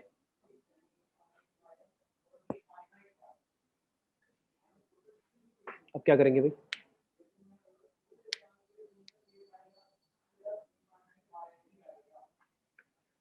पहला ऑप्शन है A B C D G A P में है, A C P A P में है, A B C D G P में है। सर इसको इक्वल टू 0 रखते हैं सर, 0 हम्म, अपॉन ए 0 तो अपॉन ये बात तो सभी को समझ में आ गई होगी, ऑब्जर्व कर पा रहे होगे बेटा। अगर सबका सम 0 है, पहली बात तो जो स्क्वायर होते हैं वो कभी नेगेटिव नहीं होते, 0 होगा या फिर ग्रेटर देन 0 होगा। तो तीनों अगर पॉजिटिव थिंग, मतलब ग्रेटर देन इक्वल टू 0 का सम, तीन चीजें जो कि पॉजिटिव है, नॉन नेगेटिव है, और उनका सम 0 आ रहा है, तो ये पक्का है, ये पक्का हो गया, कंफर्म हो गया कि भाई ये सारे के सारे इंडिविजुअली ही 0 होंगे। समझ में आया?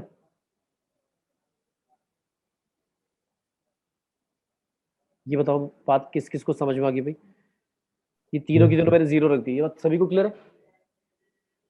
Yes sir. क्योंकि अच्छा, अगर ऐसा भी लिखा हो तो भी समझ जाना, मतलब ऐसा लिखा हो कहीं पे, ऐसे लिखा हो और लिखा हो,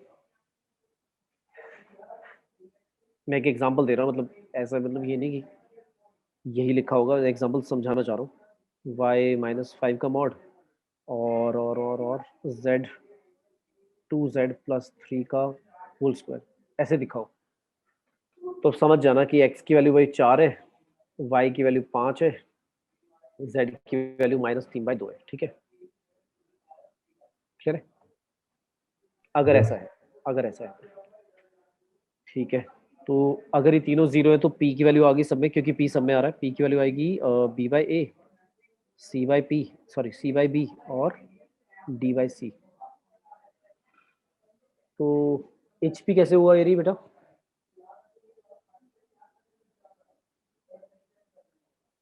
b/a, c/b और d/c, ये तो कॉमन रेशियो नहीं हुई? तो sir A B C GP GP D, GP title होता। में अब देखा टाइटल में क्या कर दिया, क्या कर दिया? एच की जगह अच्छा, जी की जगह एच लिख दिया। पर दिमाग में एचपी घूम रहा तो एचपी अच्छा, मैंने एचपी वाला डिस्कशन कर लिया तो एचपी दिमाग में घूम गया। ठीक है, एचपी तो लेकिन ऑप्शन में भी नहीं था, मैंने दिया था क्या ऑप्शन में? ऑप्शन मैंने देखी है। अच्छा, ठीक है, ठीक है भाई, क्लियर है सभी को? Yes sir. तो ये दूसरा क्वेश्चन था ऐसा जिसमें फैक्टराइजेशन अगर आप समझ पा रहे हो कि ऐसे फैक्टराइज होगा तो सॉल्व हो जाएगा। देखो, एक तो इस वाले में, एक ही पेपर में, और एक तुम कहाँ पे कंफ्यूज हो गए थे याद आ रहा है? डिफरेंशियल वाले में, हाँ इसमें देखो। ठीक है, तो मतलब थोड़ा सा तुम्हें बस वही फैक्टराइजेशन लाइक अगर आता है, देखकर समझ में आ रहा है तो दोनों क्वेश्चन समझ में आ जाते हैं जल्दी से। और अगर फैक्टराइजेशन नहीं समझ में आ रहा तो अटक गए, आएगा ही नहीं समझ में। चाहे एचपी, एपी, जीपी कुछ भी पता हो, फॉर्मूले पता हो, जब तक फैक्टराइज नहीं कर पाओगे कर ही नहीं पाओगे, कुछ सॉल्व ही नहीं कर पाओगे। तो मतलब जो भी छोटी क्लासेस वगैरह में हम पढ़ते हैं, छोटी छोटी चीज़ें, उनको भी ध्यान रखना होता है। ऐसा नहीं कि बस आगे वाले कॉन्सेप्ट ही याद रखते हैं। ठीक है, क्लियर हो गया यहाँ तक सभी को? Yes sir. अच्छा, डिटरमिनेंट की सारी प्रॉपर्टीज याद होंगी भाई सभी को?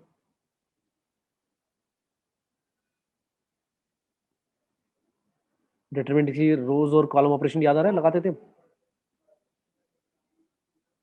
Yes sir. ठीक है, क्योंकि कई बार क्या होता है, डिटरमिनेंट अगर डायरेक्टली ओपन करेंगे तो इतना बड़ा हो जाएगा कि सॉल्व ही नहीं हो पाएगा तुम्हारे से। तो कुछ प्रॉपर्टीज लगा के इवेलुएट करना है, और जब तुम्हें लगे कि 2 जीरो आ गए किसी भी रो या कॉलम में, फिर एक्सपेंड कर दिया करो, फिर टेंशन नहीं है किसी भी रो या कॉलम के अलावा। पर उससे पहले ट्राई करो कि थोड़ा सा सिंप्लीफाई कर लो। तो ये दिया हुआ है एक डिटरमिनेंट, और ये कह रहा है कि इसकी मैक्सिमम और भाई मिनिमम वैल्यू बतानी है, दोनों क्या होंगी। मतलब ट्रिग्नोमेट्री कुछ इक्वेशन, ट्रिग्नोमेट्रिक एक्सप्रेशन आएगा, उस ट्रिग्नोमेट्रिक एक्सप्रेशन को देखकर फिर हमें साइन कॉस पता होता है, मिनिमम मैक्सिमम कहाँ से कहाँ तक है। तो जो भी आंसर आएगा उस बेसिस पर फिर हम बताएंगे कि मैक्सिमम क्या है, मिनिमम क्या है। तो पहले मैं इसको डायरेक्टली तो ओपन नहीं करूंगा यार, बड़ा हो जाएगा काफी। तो कोई हेल्प करेगा, बताएगा क्या और ऑपरेशन या कॉलम ऑपरेशन लगाऊं, क्योंकि कोई एक फुल प्रूफ नहीं है कि ऐसे ही करेंगे, जैसे मर्जी कर लो, बताओ क्या करें। Column one equal to column one plus column column. Column one में सारे कॉलम ऐड कर दें तो उससे क्या हो जाएगा, 1 plus sine square plus cos square, जो कि 2 हो जाएगा। हाँ बिल्कुल सही है भाई, कॉमन आ जाएगा फिर वो। बहुत अच्छे। तो बिना टाइम वेस्ट करे कॉमन भी जल्दी से लिख दूं, क्या आएगा बाहर? 2 प्लस साइन 2x है ना।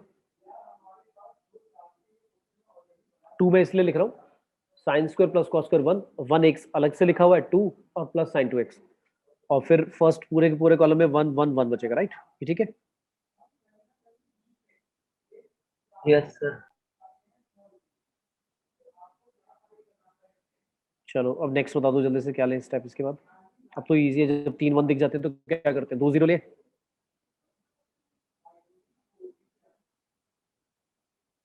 2 0 1 2 1, मैंने फर्स्ट रो में से सेकंड रो माइनस कर दिया और सेकंड रो में से थर्ड रो माइनस कर दिया, तो क्या आएगा?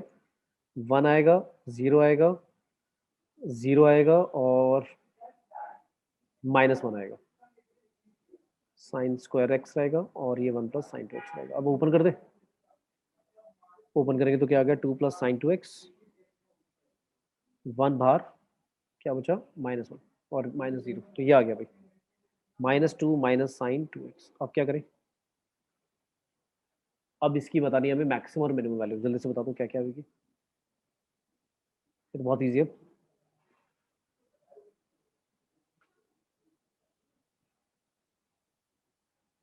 साइन 2x तो मैं पता है मिनिमम मैक्सिमम कितना होएगा, -2, और उसमें लगा दो, बता दो क्या क्या आ रहा है।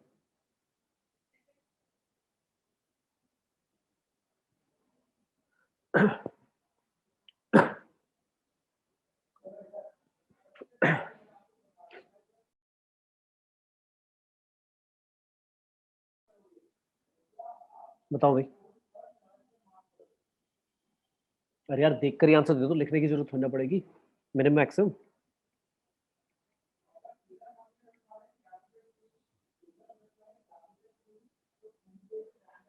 सोचना पड़ रहा है क्या? है भाई? सर मिनिमम -3, हाँ, और मैक्सिमम? Maximum maximum. -1। ठीक है भाई, सभी को समझ में आया?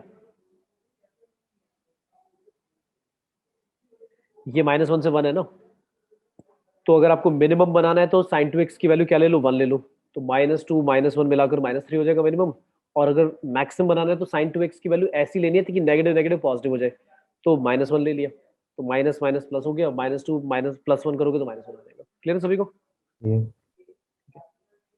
इसमें सोचने बैठ गए थे क्या? क्लियर है? Yes. ठीक है, स्ट्रेट लाइन का लेते हैं क्वेश्चन, क्वाड्रेटिक ज्योमेट्री का। और एक रे है लाइट की, ऐसे बोला है, और ray of light coming from, एक पॉइंट दिया हुआ है 2,2√3 is incident at 30-degree angle on y equal to, sorry y नहीं, x equal to 1 line है, on line x equal to 1। x equal to 1 कैसी लाइन होगी, हॉरिजॉन्टल या vertical? Vertical. ठीक है। फिर कहा है कि P पॉइंट पे क्या करा उसने, इंसिडेंट कराया x equal to 1 पर। द रे गेट्स, फिर कह रहा है रे क्या होगी, रिफ्लेक्ट होगी।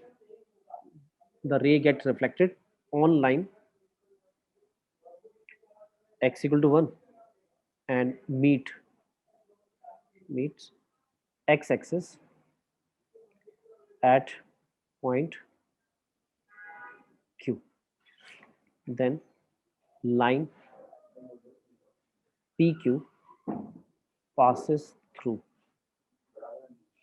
the point। हमें बताना है ये जो PQ लाइन होगी, P पर इंसिडेंट हुआ और रिफ्लेक्ट होके वो कह रहा है कि x एक्सिस को मीट कर रही है Q पॉइंट पर।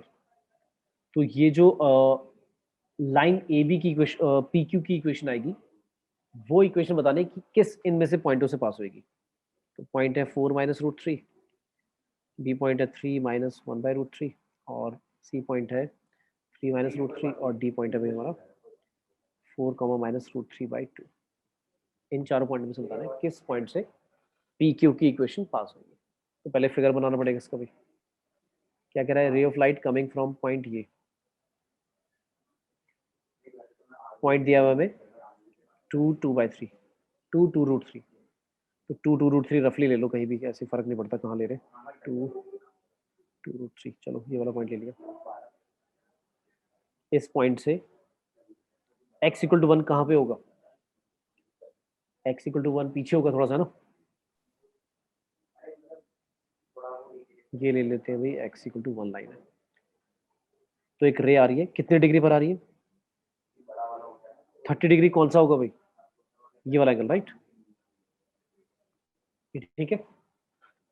अच्छा, कुछ बच्चे क्या करेंगे, जैसे हम इंसिडेंट कराते थे तो एंगल ऑफ इंसिडेंस 30 मत ले लेना। उसने ये नहीं बोला कि एंगल ऑफ इंसिडेंस 30 है, फिर तो ये वाला हो जाएगा, फिर तो ये वाला 30 हो जाएगा। लेकिन उसने बोला इंसिडेंट हुई है 30 डिग्री पर x इक्वल टू 1 के साथ। तो x इक्वल टू 1 और इस लाइन के बीच में एंगल है 30 डिग्री। ये क्लियर है?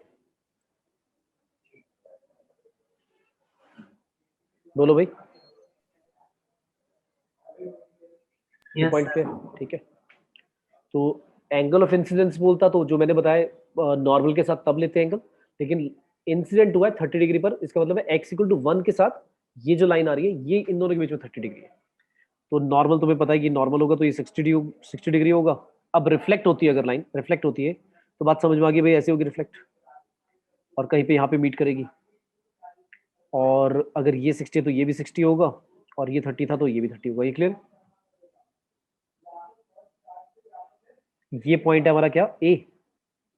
ये पॉइंट है, नहीं सॉरी, ये पॉइंट पी था, ये पॉइंट पी था, ये पॉइंट ए था, और ये पॉइंट क्यू है। तो वो कह रहा है पी क्यू, ये जो पी क्यू बना इसमें हमें पी की कोई इक्वेशन निकालने के लिए, भाई लाइन की इक्वेशन निकालने के लिए आप क्या करते हो, या तो स्लोप पता लग जाए और साथ में एक पॉइंट पता लग जाए, या 2 पॉइंट पता लग जाए। तो या तो पी और क्यू दोनों पॉइंट पता लग जाए, लेकिन पॉइंट की जगह पहले स्लोप तो इजीली आ जाएगा। कैसे? ये 60 डिग्री है, तो ये कितना होगा भाई? 120। ऑल्टरनेट इंटीरियर से ये मैंने 60 कहा, तो ये वाला भी 60 कर दिया मैंने। और दूसरे वाला एंगल कितना हो गया? पॉजिटिव एक्स एक्सिस की डायरेक्शन के साथ देखते हैं तो 120 आ गया। तो 10 120 कितना होता है भाई? ये हमारा स्लोप आ गया। 10 माइनस का 10 60 आएगा, माइनस का √3, स्लोप तो आ गया। इक्वेशन निकालने के लिए पी और क्यू में से कोई एक पॉइंट पता होना चाहिए। कोई बता सकता है पी और क्यू कैसे निकालेंगे? बताओ भाई। ऐसे भी नहीं बोल सकते कि जो ए पॉइंट है उसके बिल्कुल नीचे होगा क्यू पॉइंट, ऐसा भी नहीं बोल सकते। ए तो बीच में कहीं पे था, तो ऐसे नहीं बोल सकते कि ए के बिल्कुल नीचे है वो पॉइंट, तो 2,0 रख दो। ऐसे मत कर देना क्योंकि हो सकता है एक ऑप्शन दिया होगा ऐसा। AP लाइन की इक्वेशन निकाल। नहीं नहीं, ए पी, अच्छा ए पी की नहीं, हमें निकालनी पी क्यू की। सर तो पहले AP की निकाल ली, फिर उससे ठीक जो है। इक्वेशन आएगी उसमें x को 1 पुट कर दिया तो y आ जाएगा p का। एक मिनट एक मिनट एक मिनट एक मिनट, ए पी की इक्वेशन निकाल दी, ठीक है, फिर क्या करोगे? x को 1 पुट कर दिया तो p पॉइंट का पूरा कोऑर्डिनेट आ जाएगा। वेरी गुड, बहुत अच्छे। तो एक पॉइंट पता लग गया तो फिर अब इक्वेशन आ जाएगी, है ना? और जब p का कोऑर्डिनेट पता चलेगा तो वहां से एंगल भी पता है तो उससे p क्यू भी आ जाएगा। हाँ वेरी गुड। नहीं स्लोप तो वैसे ही आ गया हमारे पास, तो पी पॉइंट निकालना था, तो पी पॉइंट तो भाई x = 1 के ऊपर भी है बिल्कुल, तो उसका x तो पता ही है 1 है ना? क्लियर है? तो पी पॉइंट का भाई x तो पक्का पता है 1 है, y निकाल लोगे, राइट? y तुम कह रहे हो कैसे निकालोगे? तुम पी ए की इक्वेशन निकाल लोगे ना, पी ए की। लेकिन इक्वेशन निकालने के लिए स्लोप पता है पी ए का? पी ए का स्लोप इक्वेशन कैसे निकालोगे? क्या क्या? √3 √3 कैसे? 60 डिग्री हॉरिजॉन्टल। बिल्कुल ठीक है, क्योंकि हमने वो जो नॉर्मल बनाया है वर्टिकल के साथ, तो वो हॉरिजॉन्टल होगा, तो ऊपर वाला 60 है तो ये वाला भी 60 होगा, तो √3 होगा पॉजिटिव। बिल्कुल ठीक है। क्लियर हो गया अभी सभी को? आया भी समझ में?